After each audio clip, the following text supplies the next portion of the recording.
So ganun, regarding about my phone, it was actually dropped.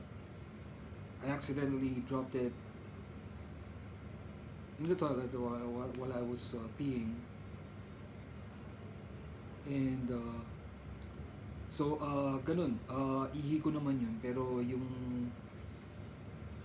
inidoro ko kasi medyo may mga lumot-lumot pa yun palagi. Kasi malumot yung banyo ko eh. Sa shower malumot. Kaya pag kailangan linisin palagi yung banyo, yung lumot kulay brown. Malumot yung banyo ko. So, ganun. Pati yung inidoro may ganun din. So, parang sobrang kadiri. So, ganun. Puro ganito na lang muna, mga usap-usap. So, yung mga ganito na akong gagawin na kasi yung sa iPad kasi na ginagamit ko, maikli lang yung pwedeng video.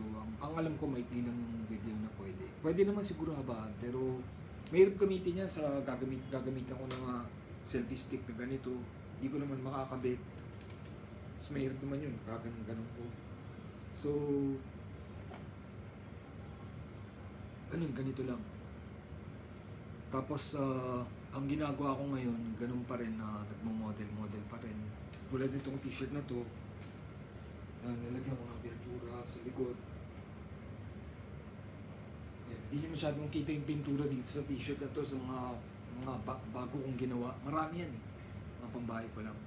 Pang dito lang sa hood.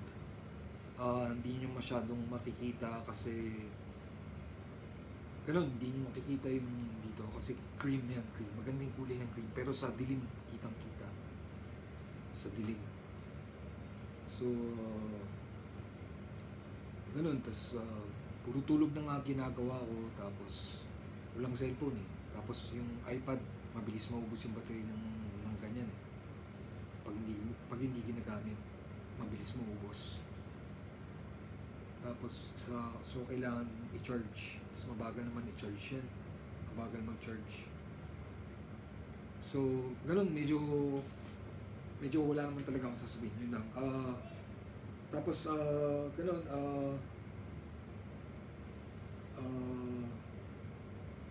nanaginip nga pala ako kanina nung tulog pa ako, na nasa isang souvenir shop ako sa feeling ko yung souvenir shop sa isang beach. Kasi may mga may mga binibentang mga board shorts.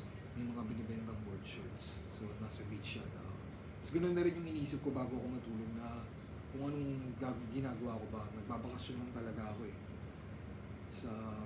Nag-iisip din ako kung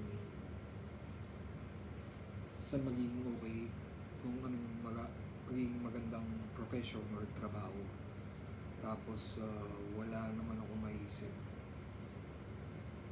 So nagbabakasyon lang talaga ako. Pero makakahanap din tayo ng trabaho kung kailangan na talaga. Lalo na ngayon kahit wala na akong phone, ba kailangan na talaga magtrabaho. Pero hindi ko pa rin trip eh. Hindi ko pa rin trip pagtrabaho eh. Kailangan dito muna ako, stay muna ako dito. Sobrang naayos ko na lahat ng mga gamit ko, lahat ng mga nabili ko nung nagtatrabaho pa ako. Sobrang lahat talaga ng gamit ko naayos ko na. So, kaya parang nauubusan na ako ng gagawin. Yun nga lang, nasakto, nawalan na rin ako ng cellphone, kaya nawalan na rin ako ng panggawa ng content creation. Ganun. Sobrang naayos ko na lahat ng damit. Lahat talaga ng damit naayos na. Tapos lahat ng mga damit na may problema. Tapos wala naman talaga gagawin ngayon. Tapos yung sasabihin ko talaga yung naisip ko na yung mensahe ko ngayon na ganun. Wala tayong gagawin kundi yung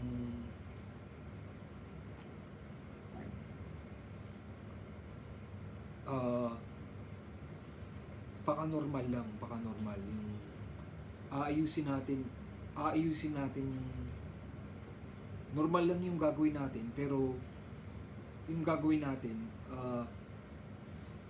aayusin natin yung mamatinuin natin, aayusin natin yung mga kahit ano para ganun pa rin, magiging normal pa rin. So, ganun. Normal lang yung gagawin, pero aayusin natin. Ayusin natin lahat. Lahat ng mga kailangan ayusin para maging normal ulit. So, ganun. Sa totoo, hindi naman talagang walang nagbago dun eh. May nagbago talaga dun. Ganun, may naayos ka. Pero normal pa rin. Tapos, ganun, normal talaga yung ganun. So, yun lang. So, hindi ko pa naiisip kung paano gagawin motto yun o kaya parang ganun in English. Siguro ganun siguro. Siguro parang be normal and fix stuff so that everything will be normal again. Parang ganun yata. Pero parang ganun yata yun. So, ganun. Yun na lang muna. Naka 5 minutes lang tayo ngayon. Tapos, ganun lang. Mag-ayos lang na mag-ayos. Tapos normal lang yung gagawin. Tapos mag-ayos lang na mag-ayos. Tapos normal lang yung gagawin. Hindi lang para sa akin. Well, para sa akin talaga yun yung ganun. Pero kung wala kang magawa, ganun na rin gawin mo. Normal lang gagawin. Tapos mag-ayos lang na mag-ayos. Mag-ayos lang mga kahit ano. Ayusin yung sarili. Ayusin yung mga kahit ano. Ayusin lang talaga. Para maging normal ulit. Yun, babalik lang sa dati. Pero naayos na. Mas naging matino na. Naging maayos. Normal tas maayos. So, yun lang muna. Tapos, ganun, masusundan ko pa yan eh. Tapos, paano ba magpayaman para sa akin? Magpayaman. So, ganun, binase ko sa ginagawa ng magulang ko. Okay ba yun? May tatay tsaka may nanay. Yung nanay ko kasi mapagmahal yun. Mula nung bata pa kami, hindi siya nagtatrabaho. Ayaw ng tatay ko. So, mahal kami ng nanay ko, buong pamilya, pinagluluto, pinaglilinis ng bahay, tapos nag-ayos ng gamit, tapos namimili ng mga kung ano-ano sa mga laruan. Pag umalis siya, tinatanong niya kung ano gusto kong bilhin. Mapagmahal talaga yun. Tapos yung tatay ko naman, maka-future yung tatay ko. Ganon din ginagawa ng tatay ko. Bumibili ng mga Nintendo, mga gadgets, mga ganon. Meron kaming ganon, yung Pac-Man table dati, bago pa magkaroon ng Nintendo, Pac-Man table sa bahay. Maka-future yung tatay ko. Tapos palagi siyang bumibili ng mga kotse. Tapos yung iba, tinitrade niya, kotse, ganon, iba-ibang kotse. Tapos, mahilig talaga siya sa mga ganun, mga maka-future. Maka-future yung tatay ko para maging mayaman kami. So dati ganun, nung bata kami, medyo ganun na nga yung dating namin. Maka-future kami. Hindi kami mayaman, maka-future kami. Kaya mukhang mayaman na rin kasi masyadong modern. Maka-future talaga. May mga vacuum cleaners na Electrolux, marami kami ganun. Maka-future talaga yung tatay ko. Tapos ganun yung style ng tatay ko. Kasi ganun. Yung tatay ko, henyo yun. Pag ganun. Ang henyo, magiging style nun, maging astig. So, ang henyo style niya, maka-future. Tapos astig lang yung mangyayari. So, astig yung datingan namin ng bata kami, maka-future. Tapos ganun yung style, maka-future para bilang henyo, astig nga yung datingan nun. So, nanay ko, mapagmahal yung nanay ko, tapos nerd yung nanay ko. Kapal ng eyeglasses nun. Kapal talaga, ganyang kakapal. Sobrang sa kanya mo lang makikita yung ganung kakapal ng eyeglasses. Talagang makapal na ganun. Mas makapal pa yata sa cellphone eh. Yung lens nung sa nanay ko. Tapos nerd naman yung ganun. Tapos mapagmahal naman yung dating nun. Mapagmahal. Tapos nerd yun. Hindi yun henyo kundi nerd. So, ang nangyari, nagloko yung tatay ko nga lang. Nagsimula na rin kaming magloko.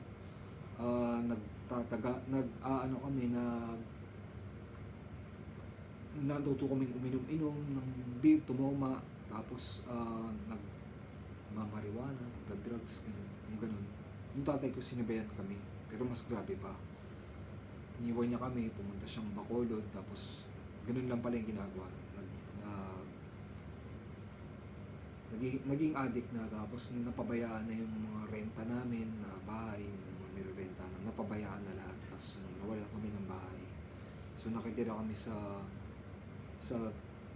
tito ko. Matagal kami na doon.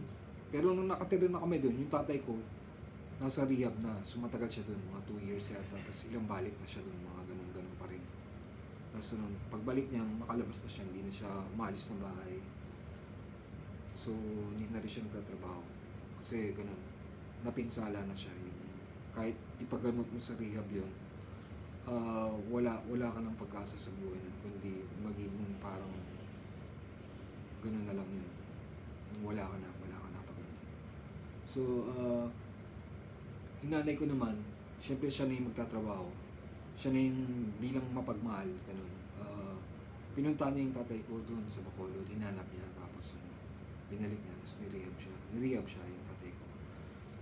So, pag ganun, nag-addict ka na, hindi na maka-future yung ginagawa mo nun. Kasi nawala ka na sa ginagawa mo, mga ganun, nawala ka na. So, yung nanay ko naman, mapagmahal pa rin. Tapos, dun kami medyo naitaas ulit kami sa, nakabili na kami ng mga kotse ulit. Ilang ulit na kami nakabili ng mga kotse. Tapos, lumipat na kami, may sarili na kaming renta. Tapos ngayon, wala na kasi, patay na sila parehas. Tapos, ganun yung gagawin ko bilang para magpayaman, maging henyo, maging maka-future. Kasi di ko rin maisip yung mapagmahal. So, naisip ko rin talaga na yung mapagmahal na version or nerd style mapagmahal sa ano yun, sa mga babae lang. Sa mga lalaki, maka-future. Normal sa mga lalaki na magpapayaman bilang henyo nga yun, magiging astig. Ganun, maka-future yung gagawin. Maka-future. So, kahit naman ganun na yung tatay ko, yung sa bahay na lang, maka-future pa rin yung ginagawa nun bilang manunod lang ng TV. Pero ganun na nga yun. Nung nauso yung mga smartphones, wala siyang ganun. Cellphone niya yung mga luma pa rin, pinapabili niya ganun pa rin. Hindi na siya maka-future. Pero pinaka-future na yun, ngayon, mga huling araw niya, manood na lang ng TV. Tapos, ganun nga yung style, maging maka-future. Ginagawa ko na eh. Dami kong gadgets, tapos nagko-content creation, magiging maka-future. Ganun pa rin mga iisipin ko, mga maka-future. Tapos, bilang gagawin din yung mapagmahal, ganun lang gagawin ko. Magiging mapagmahal lang ako palagi sa pagbabasa ng Biblia, pagdadasal, mapagmahal sa Diyos. Pero sa tunay na buhay, mahirap gawin yun kasi babae lang dapat gagawa nun, magiging mapagmahal. So, maka-future yung kakayanin ko. Kung gusto ko pang maging mas lalong magkaroon, maka-future, hindi ko naman magawang bumili ng sariling kotse. Gusto ko nga palang bili na kotse kung makakapagtrabaho ko. Nasa 700,000 lang naman yung Light Ace na yung pang-business, yung Light Ace. Yung Light Ace ngayon. Yung window nun, yung may parang takip sa likod, yung may takip yung window. Pang-business yung dati. Ganun lang yung gusto ko, 700,000. Maka-future na yung para sa akin. Tapos, gusto ko rin bumili ng scooter, pero mas okay na yata yung Light Ace. Medyo konti lang naman yung diferensya. Mas mura yung mga scooter, mga nasa 300, 200 or 300. Pero yung Light Ace, 700. Pero sa totoo lang, hindi naman talaga kailangan ng ganun ngayon. Hindi naman talaga kailangan. Wala talagang kailangan. Bilang maka-future, wala talaga akong transpo na kailangan ngayon. Kahit yung mga e-scooter, hindi ko bibili muna yun. Pero malay mo, ganun bilhin ko. Ayoko ng ganun, natatakot ako. Tapos, ganun.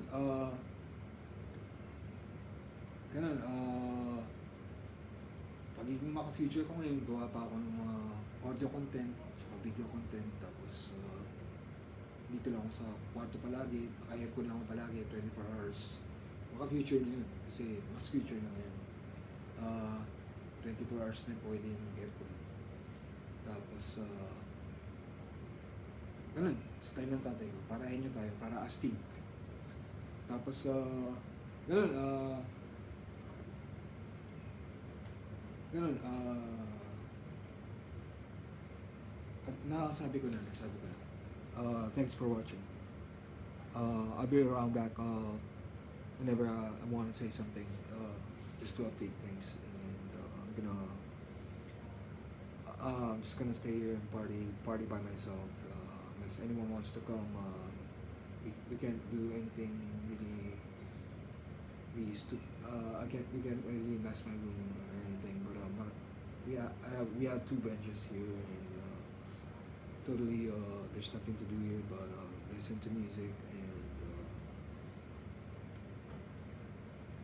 if I had my cell phone, we can create tracks of whatever I'm making. It's not really music.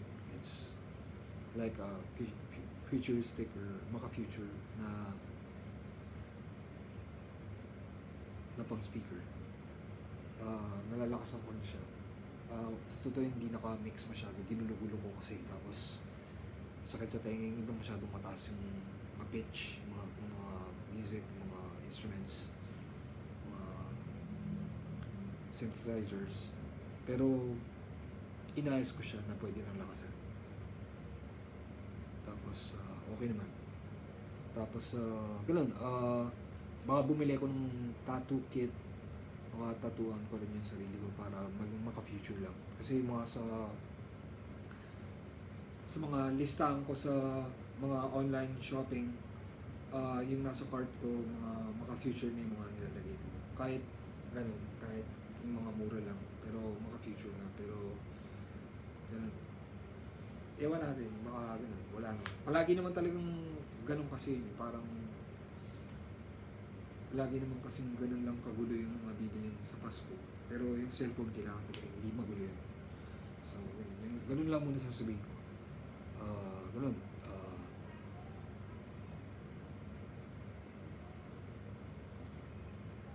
Sige, yun lang muna.